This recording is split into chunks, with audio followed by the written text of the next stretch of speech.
చాలామందికి కమ్యూనికేషన్ స్కిల్స్లో నేను చెప్పబోయే విషయం చాలామందికి తెలియదు. అదేంటో జాగ్రత్తగా వినండి, తెలుసుకోండి. నాకు కూడా కొన్ని రోజుల వరకు ఈ విషయం తెలియదు. కమ్యూనికేషన్ స్కిల్స్ రెండు రకాలుగా ఉంటుంది. ఒకటి నాన్ వర్బల్ కమ్యూనికేషన్, రెండవది వర్బల్ కమ్యూనికేషన్. వాటిని కాస్త డిస్క్రైబ్ చేద్దాం. వర్బల్ కమ్యూనికేషన్ అంటే మన పదాలతో మాటలతో చెప్పేది వర్బల్ కమ్యూనికేషన్. దాని టిప్స్ లాస్ట్ వీడియోలో మనం మాట్లాడుకున్నాం, దాన్ని తప్పనిసరిగా చూడండి.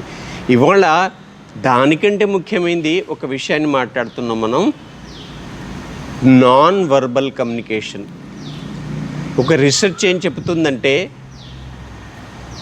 మనము నోరు విప్పక ముందే మన శరీరము మాట్లాడుతుంది.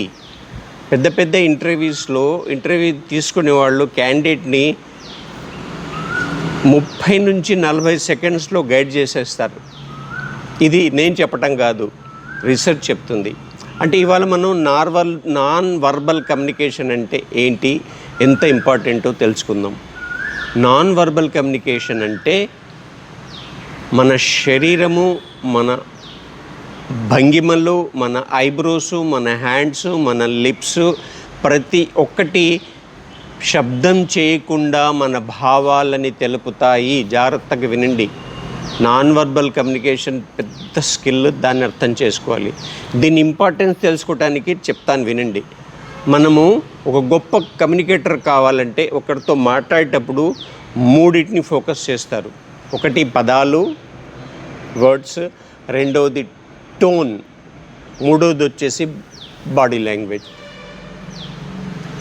దీంట్లో మనము ఏది ఇంపార్టెంట్, 100% మార్క్స్లలో వర్డ్స్కి ఎంత ఇవ్వాలి, టోన్కి ఎంత ఇవ్వాలి, బాడీకి ఎంత ఇవ్వాలని మిమ్మల్ని అడిగినప్పుడు మీరు ఎంతెంత ఇస్తారో ఒకసారి చెప్పండి, కామెంట్స్లో రాయండి. కానీ చాలామందికి, మనలో చాలామందికి, నాతో సహా తెలియని విషయం ఏంటంటే, చాలామంది పదాలు బాగా మాట్లాడితే కమ్యూనికేషన్ అనుకుంటారు. కాదు. 100లో వర్డ్స్కి, టోన్కి, బాడీ లాంగ్వేజ్కి 1000 మార్క్స్ ఇస్తే మీరు ఆశ్చర్యపోతారు.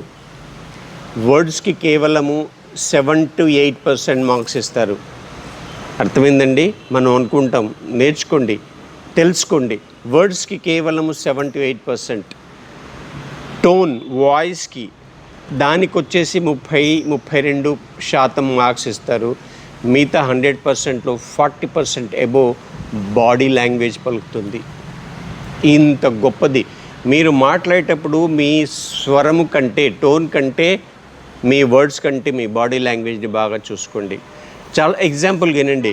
ఎవరైనా ఇష్టం లేకపోతే మీరేమంటారు? ముక్కు తిప్పేస్తారు. అది ఒక్కొక్క మెసేజ్ ఇస్తుంది. ఒక్కొక్కరు మాట్లాడుతున్నప్పుడు తలగొక్కుంటారు, అర్థం కానప్పుడు అదొక మెసేజ్ ఇస్తుంది.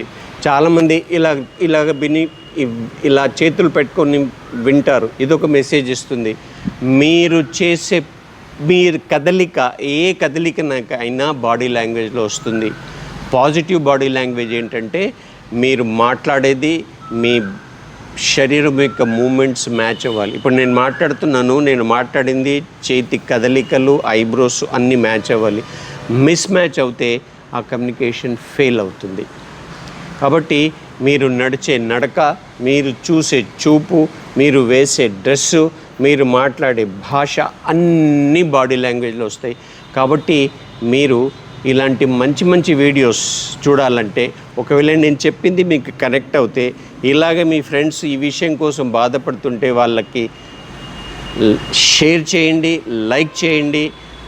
ఒక్క పని మాత్రం తప్పనిసరిగా చేయండి.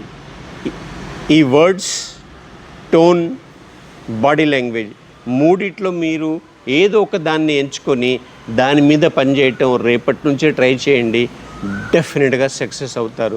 మీరు నాకు ఒకసారి ప్రామిస్ చేయండి, దేని విషయంలో, వర్డ్స్ మీద పనిచేస్తారా, టోన్ మీద పనిచేస్తారా, మీ బాడీ లాంగ్వేజ్ మీద పనిచేస్తారా, ఒకసారి నాకు చెప్పండి, కామెంట్స్లో రాయండి. మళ్ళీ ఒకసారి మంచి వీడియోస్తో కలుద్దాం. అంతవరకు సెలవు. Thank you.